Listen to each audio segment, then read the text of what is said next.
Hi, so today I'm going to show you how to make this sheared kind of top style. So you will need your fabric, your shearing elastic, obviously your sewing machine, ironing board, basic sewing tools such as fabric scissors, a tape measure or a ruler, just general sewing supplies like that, pins, etc. So firstly, we need to take a couple of measurements. The first one is your bust. So make sure you measure around the fullest part of the bust, which is sort of here. And the second one is the length of the top, the ideal length you want. So you might want a crop top, normal, or maybe slightly longer. I'm opting for a slightly longer top as I wanted to have a real sort of summery, flowy kind of feeling.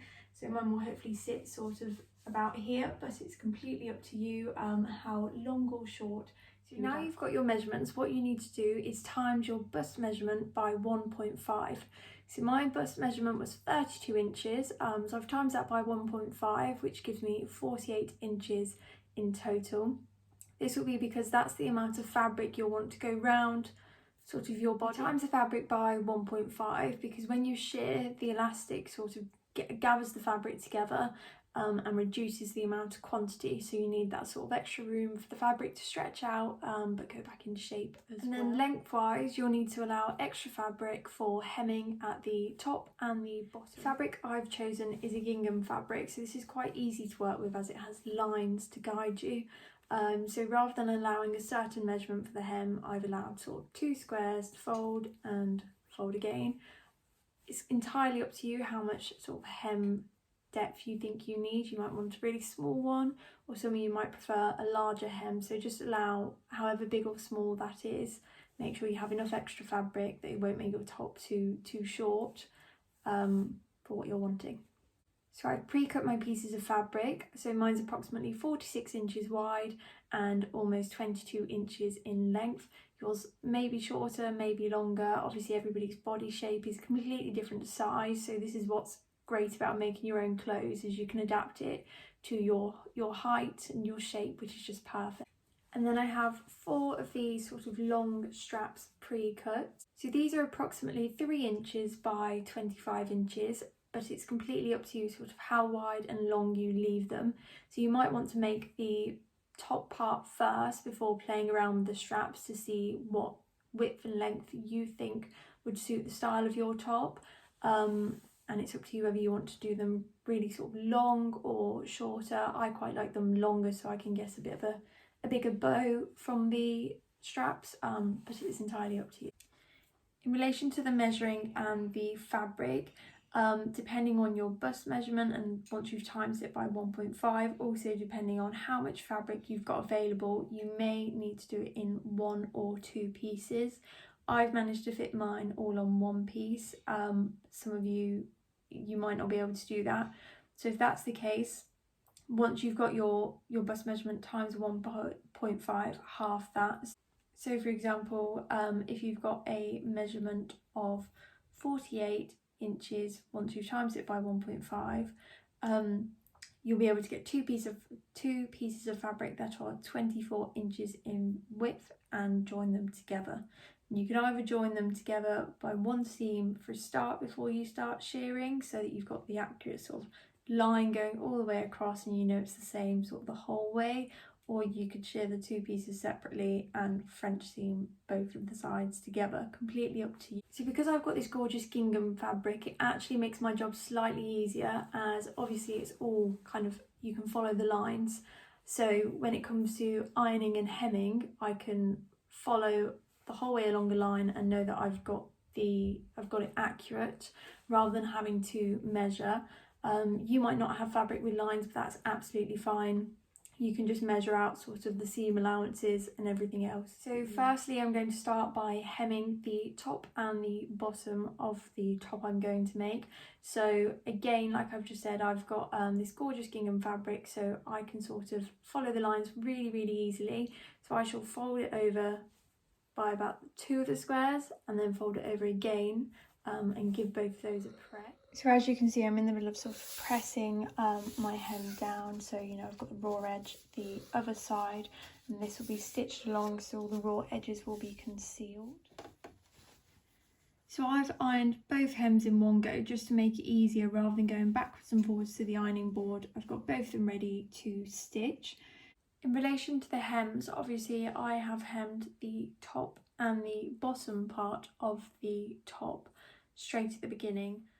I've done this because of the nature of my fabric. Obviously, with it being sort of the gingham check print, it's quite easy for me to see that I've been quite accurate with the cutting. If you're unsure, the best thing to do is leave the bottom hem until the very end once we've sort of sewn the side sort of seam together, because then you can check that you've cut your fabric quite precisely, and it can be levelled out at that point.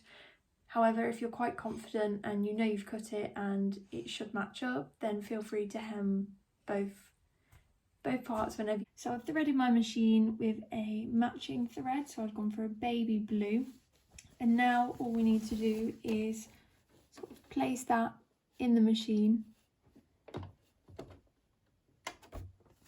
You want to do a sort of a back stitch, so go forwards, back a few forwards, stitch all the way along the hem and a back stitch at the end again, and repeat for the other hem.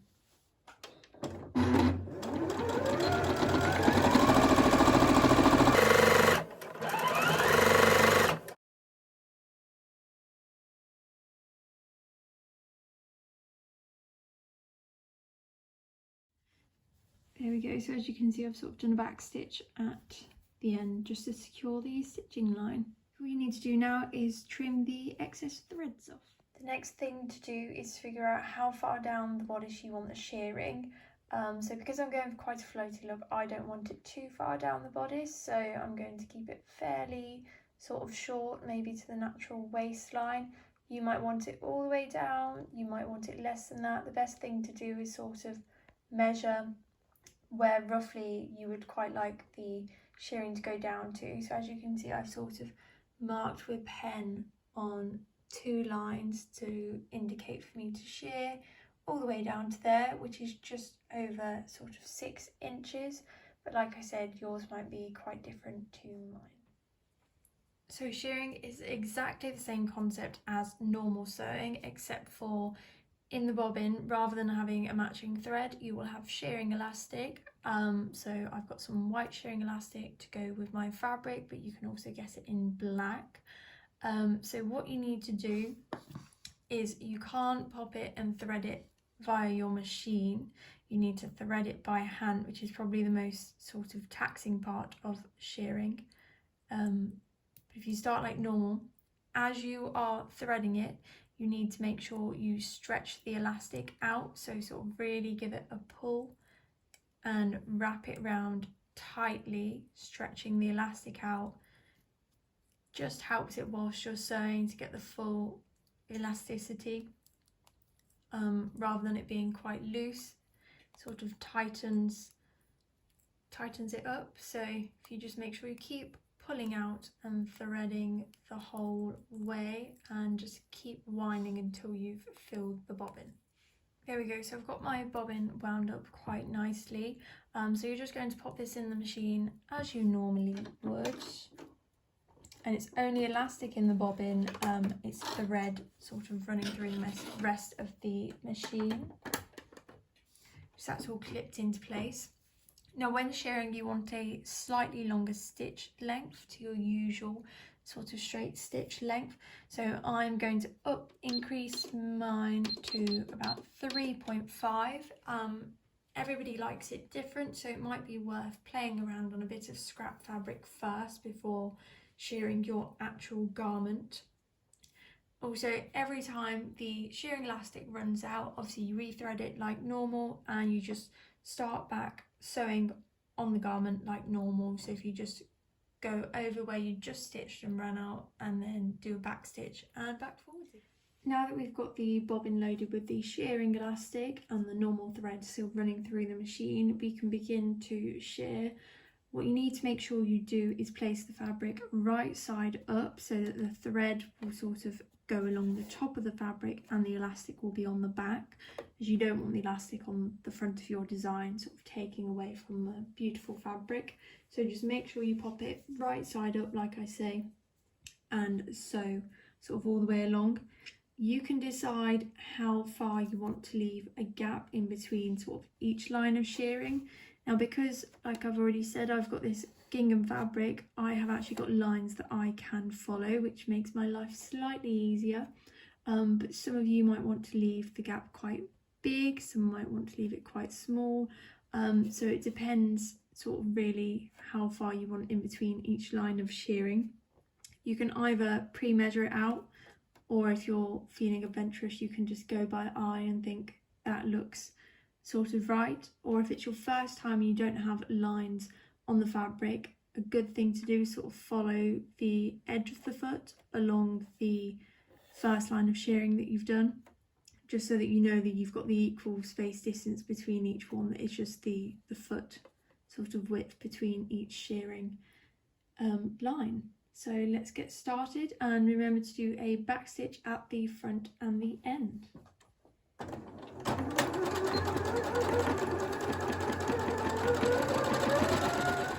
Now when you reach towards the end of the fabric, you don't want to go right the way to the end, you want to leave a slight gap. And then what I tend to do is pop the needle down, turn it to the side, sew down a few stitches. So again, it depends on how far you want to leave in between each row of shirring. Because I'm just following the square pattern, I will just go to the end of that square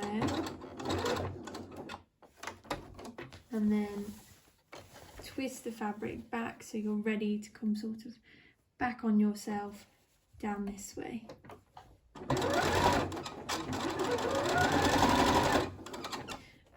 What you also need to remember is to sort of stretch out whilst you're sewing. Make sure you keep that flat so that none of the folds get caught in your next row of stitching.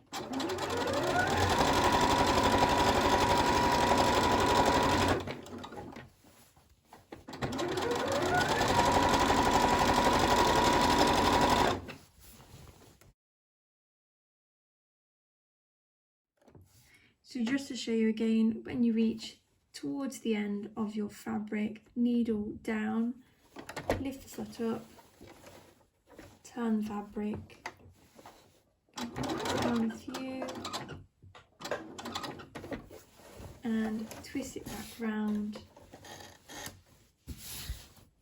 so that you're ready to stitch down the next line. And like I said, remember to keep pulling it out as you're stitching so that these sort of folds don't get caught within your stitch line.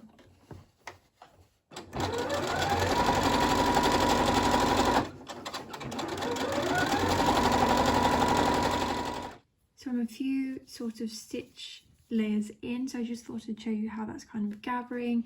And like I said, every time I sort of stitch along the next line, I remember to sort of straighten that out so that it doesn't get caught in all of these pleats. So now we have our shirred piece of fabric. So obviously I've got the bottom sort of left floaty and the top is shirred. So you could continue shirring if you wanted to give it a completely shirred effect. However, I just really wanted a summery floaty kind of top. So next thing to do is to actually sew the garment pieces, well, the garment piece together. So what we're going to do is a French seam.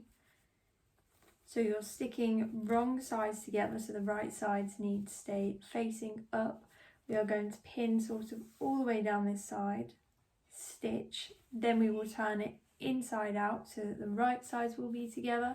We are going to stitch over the stitch line that we have already created. I will show you as we're going along. So as you can see, I've placed the fabric wrong sides together, so my right side is facing up right now, and I've popped pins in all along the seam where we're going to join it. So next thing, we're going to just straight stitch all the way down there. Remember to move your elastic bobbin. You just want normal thread back in the bobbin for the next part, and on a normal straight stitch length setting. So I've got this sort of ready in place to sew, so make sure you do a sort of back stitch at the top and the bottom again to close the stitching off.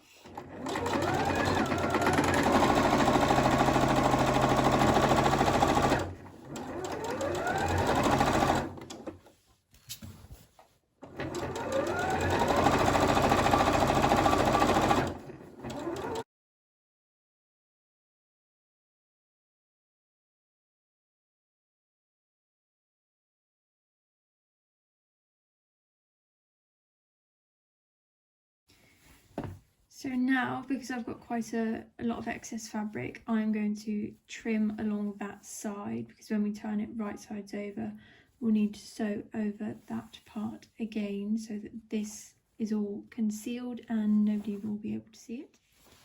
There we go, so I've trimmed that sort of along the side. The other thing you might want to do around about now is try the top on for fit, as if it's too big, you can take it in slightly further, because once we've finished the French seam off, it would be quite sort of annoying for you if you had to unpick it and take it in further. So that might be a good idea to do.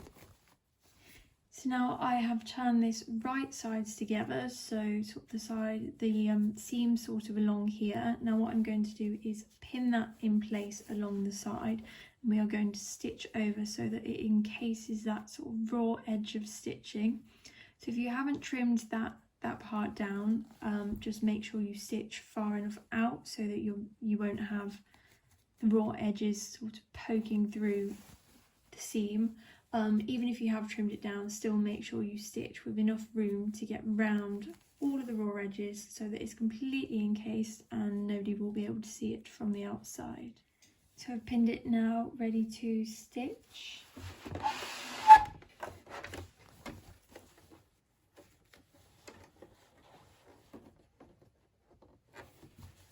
So just remember to leave enough of an allowance to get the raw seam sort of encased.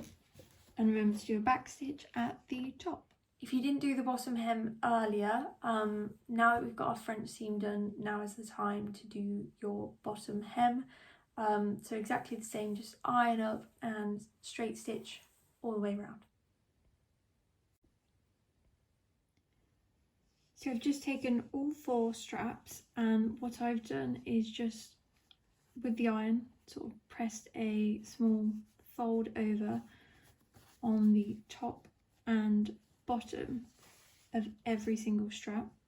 This is just so that once we've folded it over, stitched down, when we turn it sort of right sides back out, you'll have a really sort of neat finish like so, that you can just stitch along, which will just make it 10 times easier. So just smallish fold over on the top and bottom of every single strap, just to help us get a really nice finish and turn out when we turn the straps right sides together.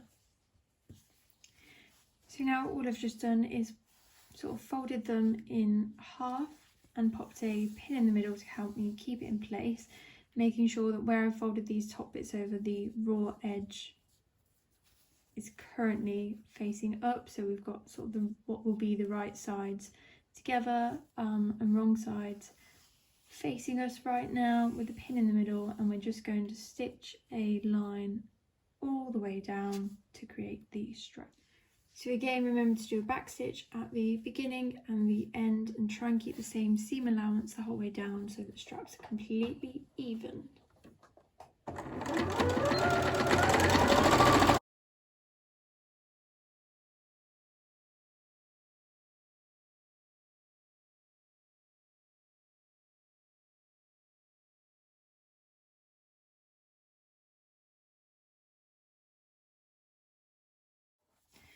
So now that you've got 4 straps sort of sewn all the way down, you can trim the excess seam allowance if you would like. If not, that's absolutely fine. And then we're going to turn them to the right side.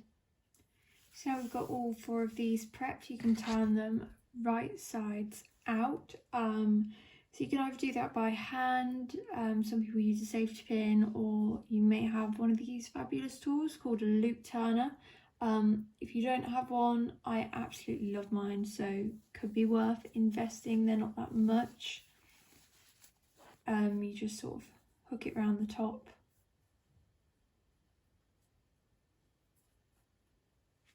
and then loop it back through. It just sort of helps you pull that fabric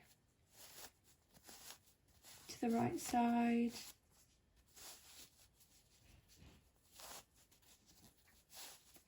Like so. and then if you repeat with the other 3. So now that they're all right sides out, what we're going to do is iron all 4 of them. So if you try and make sure where the sort of seam line is, that all stays to one side, just so that it's nice and neat whilst you're ironing, and they should look great. So once these are all ironed, what you just need to do is top stitch sort of across every top and bottom of the sort of bow tie sleeve look, just so that they're closed off and they're not open, like so.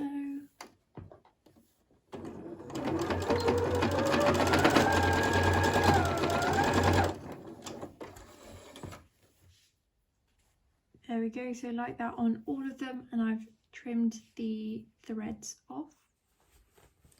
There we go, so we've got our top piece and all of our straps. So final thing to do is to decide whereabouts we want the straps to sit. So obviously you will have your French seam, or you may have 2 if you had to pop a couple of pieces of fabric together. Because I've only got 1, I'm going to keep that sort of at the back of the design. So I want sort of 2 straps on the front and 2 on the back. The best thing to do is to try it on and pin into place whereabouts you want your straps to fall. That will give you the best idea, and then once you've got them pinned in, we can get sewing. As you can see, I've pinned all 4 straps in, so I'll just be able to straight stitch over the top. You can try and line it up with your hem stitching if you'd like, so that you don't have an extra layer of stitching in between. So as I've just said, we're just going to do a straight stitch over the top to secure the strap in place.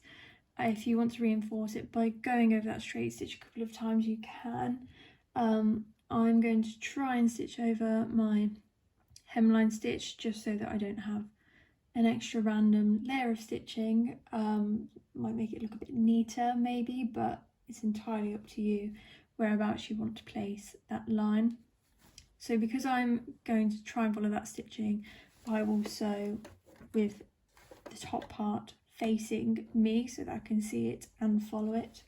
Equally, you could turn it round and follow the strap if that's easier for you. So I've just removed my pin and popped the foot down so that it's sort of secure in place. Just obviously remember to back stitch like usual, and we will just go over the line.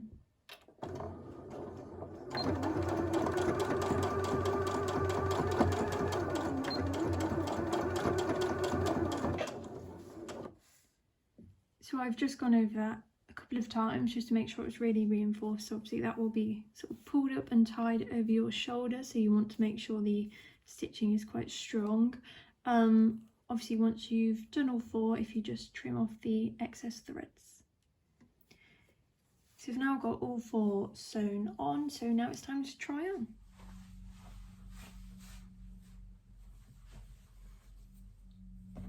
So thank you so much for watching. I really hope you enjoyed the tutorial. If you have a go at making it, please send me your photos on social media or tag me in them. I'd love to see your outcome.